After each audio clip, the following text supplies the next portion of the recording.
दोस्तों, कलाम साहब कहते हैं कि जीवन में कठिनाइयाँ हमें तोड़ने के लिए नहीं आती, ये हमारी छुपी हुई प्रतिभाओं को बाहर निकालने में हमारी मदद करती है।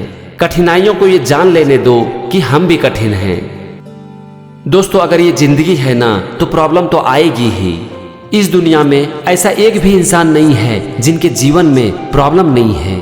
प्रॉब्लम हमारे जीवन का एक हिस्सा है और इसी प्रॉब्लम का सामना करके कोई बिखर जाता है तो कोई निखर जाता है। स्वामी विवेकानंद कहते हैं कि किसी दिन अगर आपके रास्ते में प्रॉब्लम नहीं आती है तो आप समझ जाओ कि आप गलत रास्ते पर चल रहे हो। हमारी लाइफ की प्रॉब्लम हमारी लाइफ का हिस्सा ही नहीं बल्कि ये जरूरी भी है, क्योंकि लाइफ में प्रॉब्लम, फेल्योर हमें अंदर से और मजबूत बनाती है। लेकिन ये मजबूत हमें तभी बनाती है जब हम हार मानने के लिए तैयार नहीं होते। हमें ये जानने की जरूरत है कि लाइफ की कोई भी प्रॉब्लम चाहे कितनी भी बड़ी क्यों ना हो, वो हमसे बड़ी नहीं हो सकती। हमारे हिम्मत के सामने इस दुनिया की कोई भी प्रॉब्लम टिक नहीं सकती, और ये चीज आज मैं इस वीडियो के द्वारा साबित कर दूंगा। आज के इस वीडियो में मैं आपको बताऊंगा 5 महिलाओं की ऐसी कहानी जो कि आपके रोंगटे खड़ा कर देगी। इनकी कहानी आपको अंदर से हिलाकर रख देगी। ये वीडियो आपको मजबूर कर देगी ये सोचने के लिए कि आपकी लाइफ की प्रॉब्लम क्या सचमुच में एक प्रॉब्लम है। अगर आप अपनी जिंदगी में फेल हो चुके हो तो उसकी वजह क्या आपकी प्रॉब्लम है या ये सिर्फ एक बहाना है। इस वीडियो को देखने के बाद आप खुद ही ये तय कर सकते हो। सबसे पहले मैं आपको बताता हूँ सुधा चंद्रन के संघर्ष की कहानी। एक दिन सुधा चंद्रन अपने पेरेंट्स के साथ त्रिची से चेन्नई आ रही थी। उस समय इनकी उम्र थी मात्र 16 साल। ये एक रोड एक्सीडेंट का शिकार हो जाती हैं और इलाज के लिए इनको नजदीक के एक गवर्नमेंट हॉस्पिटल में भर्ती कर दिया जाता है। उस समय रात हो चुकी थी और डॉक्टर अवेलेबल नहीं थे और इसी कारण से इनका इलाज ठीक से नहीं हो पाया। इनके पैर में जो जख्म थी वो बदल गई गैंग्रीन में और इसी कारण से इनका एक पैर काटना पड़ गया। सुधा चंद्रन एक डांसर थी और आप जरा सोचिए कि बिना एक पैर के कोई डांस करने के लिए कैसे सोच सकता है। लेकिन सुधा चंद्रन ने निर्णय ले लिया कि मैं फिर से डांस करूंगी। इनका एक पैर काट दिया गया और इनकी लाइफ में आ गया एक प्रोस्थेटिक लेग, और उसके बाद इनको 3 साल लग गए उस पैर के साथ एडजस्ट करने में। लेकिन बावजूद इसके इन्होंने कभी हिम्मत नहीं हारी और एक बार फिर से प्रोस्थेटिक लेग पर खड़ी होकर उन्होंने डांस करना शुरू कर दिया। रामोजी राव, जो कि एक फेमस फिल्म प्रोड्यूसर हैं, उन्होंने एक बार सुधा चंद्रन को स्टेज पर डांस करते हुए देखा और जब उन्हें ये पता चला कि सुधा चंद्रन का एक पैर नकली है तो वो हैरान रह गए।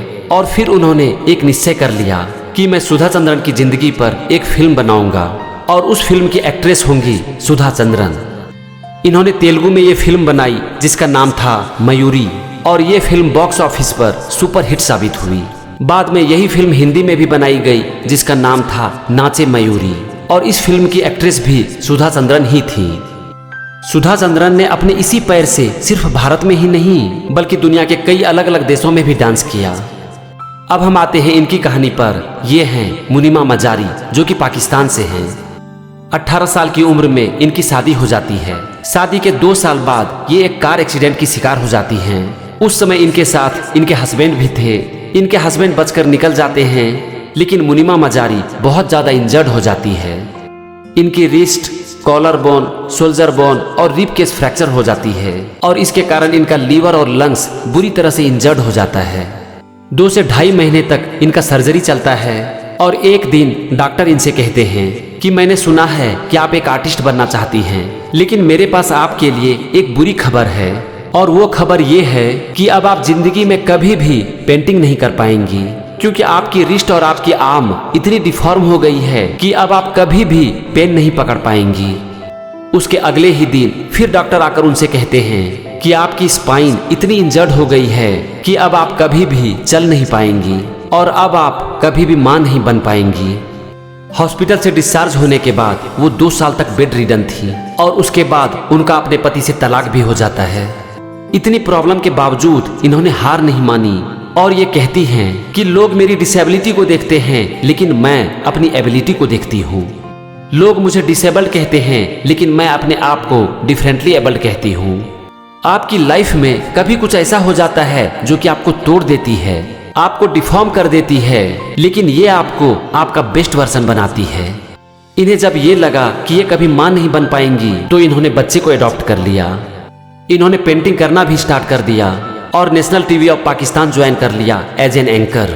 और आज ये बहुत सारे लोगों को मोटिवेट करती हैं। ये कहती हैं, आप इन्हीं से सुन लीजिए। Live your life fully. Accept yourself the way you are. Be kind to yourself. I'll repeat, be kind to yourself, and only then you can be kind to others.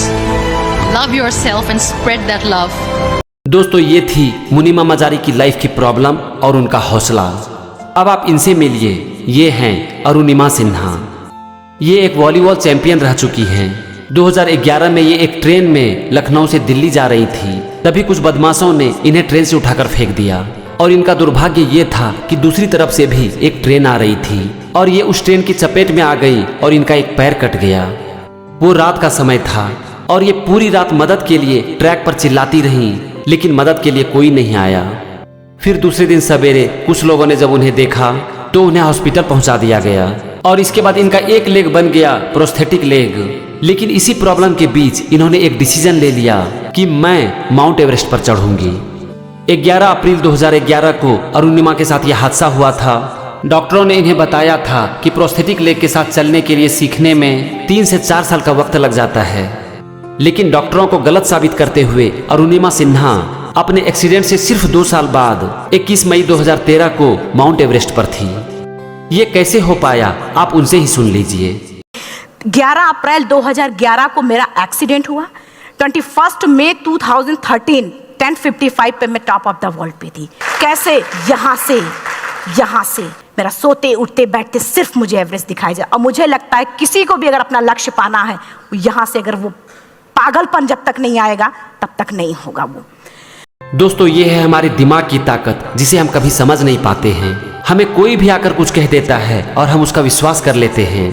लेकिन इस दुनिया में जो लोग दूसरों की नहीं बल्कि खुद की सुनते हैं, वो एक दिन माउंट एवरेस्ट की चोटी पर होते हैं। आइए अब सुनते हैं इनके संघर्ष की कहानी। ये हैं सुनीता कृष्णन। 16 साल की उम्र में 8 लोगों ने इनका गैंगरेप किया था और उस इंसिडेंस ने इनके अंदर एक आग लगा दी, जिससे कि इन्होंने एक निश्चय कर लिया कि वो देह व्यापार में फंसी महिलाओं की मदद करेंगी। और फिर इन्होंने शुरू की एक संस्था जिसका नाम है प्रज्वला। आज ये संस्था समाज से लड़ती है और बहुत सारी महिलाओं को इसके दलदल से बाहर निकालती हैं। ये ना ही उन्हें बाहर निकालती हैं बल्कि उसके बाद उन्हें अपने पैर पर खड़े होने में उनकी मदद भी करती हैं। मुझे आज भी याद है सत्यमेव जयते की वो शो, जिसमें कि दर्शकों ने सत्यमेव जयते की किसी भी शो में पहली बार खड़े होकर तालियों की गड़गड़ाहट से इनका स्वागत किया था। दोस्तों, अब जरा आप सोचो कि जब एक लड़की के साथ इस तरह का हादसा होता है तो क्या होती है उनकी लाइफ का, किस तरह से वो मानसिक रूप से टूट जाती हैं और उन्हें समाज से क्या क्या नहीं सुनना पड़ता है। लेकिन इस दुनिया में कुछ ऐसे भी लोग होते हैं जिनकी लाइफ में अगर कुछ बुरा हो जाता है तो वो घटना उसके अंदर एक आग लगा देती है और वही आग एक चिंगारी बनकर पूरी दुनिया को बदल कर रख देती है। अब सुनिए इनकी कहानी। ये हैं अंजू बॉबी जॉर्ज। इन्होंने अपनी लाइफ की एक बहुत बड़ी प्रॉब्लम के बावजूद लॉन्ग जंप में भारत का तिरंगा पूरी दुनिया में लहराया। जहां नॉर्मल इंसान अपनी लाइफ की एक छोटी सी प्रॉब्लम को ढाल बनाकर घुटने टेक देते हैं, वहीं पर अंजू बॉबी जॉर्ज ने अपनी लाइफ की एक बहुत बड़ी प्रॉब्लम के बावजूद अपनी कामयाबी का परचम पूरी दुनिया में लहराया। इनकी लाइफ की प्रॉब्लम इनके जन्म के साथ ही शुरू हुई और वो प्रॉब्लम थी इनके पास सिर्फ एक किडनी का होना। जी हाँ दोस्तों, अंजू बॉबी जॉर्ज के पास जन्म से ही सिर्फ एक ही किडनी है और इसके कारण इन्हें बहुत परेशानी हुई। लेकिन बावजूद इसके इन्होंने 2003 में पेरिस के वर्ल्ड चैंपियनशिप में लॉन्ग जंप में ब्रॉन्ज मेडल जीतकर इतिहास रच दिया। 2002 में इन्हें अर्जुन अवार्ड मिला, 2003 में राजीव गांधी खेल रत्न और 2004 में पद्मश्री। ये जर्नी अंजू के लिए इतना आसान नहीं था। वो ट्रेनिंग के दौरान बहुत जल्दी थक जाती थी और उनको रिकवर होने में भी बहुत वक्त लग जाता था।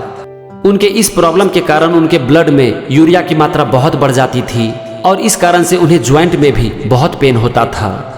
जरा सोचो दोस्त कि बावजूद इसके वो वर्ल्ड की टॉप एथलीट से कम्पीट कर रही थी और भारत के लिए मेडल भी जीत रही थी। ये है उनकी मेडल और अवार्ड की लिस्ट। दोस्तों, ये सब सुनकर अब आपको क्या लग रहा है? आपकी लाइफ की प्रॉब्लम कितनी बड़ी है? किसी लड़की का गैंगरेप हो जाता है, किसी का पैर कट जाता है, किसी का पूरा शरीर फ्रैक्चर हो जाता है और किसी के पास जन्म से ही सिर्फ एक किडनी है, लेकिन बावजूद इसके ये कुछ ऐसा कर जाती हैं जो कि एक नॉर्मल इंसान सपने में भी नहीं सोच सकता है। इनके बारे में सुनकर आप खुद ही ये डिसाइड कर सकते हो कि आपकी लाइफ की प्रॉब्लम कितनी बड़ी है। तो फ्रेंड्स, मैं उम्मीद करता हूँ कि आज का ये वीडियो आपको बहुत ही पसंद आया होगा और आज से आपकी लाइफ की कोई भी प्रॉब्लम आपको कभी हरा नहीं पाएगी। आपको जब भी अपनी लाइफ की प्रॉब्लम याद आए तो आप एक बार इस वीडियो को देख लेना, लेकिन किसी भी हालत में अपने सपने को मत छोड़ना। मेहनत करते रहना और कभी भी अपनी किस्मत पर आंसू मत बहाना, क्योंकि मेहनत के आगे किस्मत की इतनी औकात नहीं कि वो तुम्हारे सपनों को पूरा ना होने दे। हर कामयाबी पर तुम्हारा नाम होगा, हर कदम पर तुमको सलाम होगा।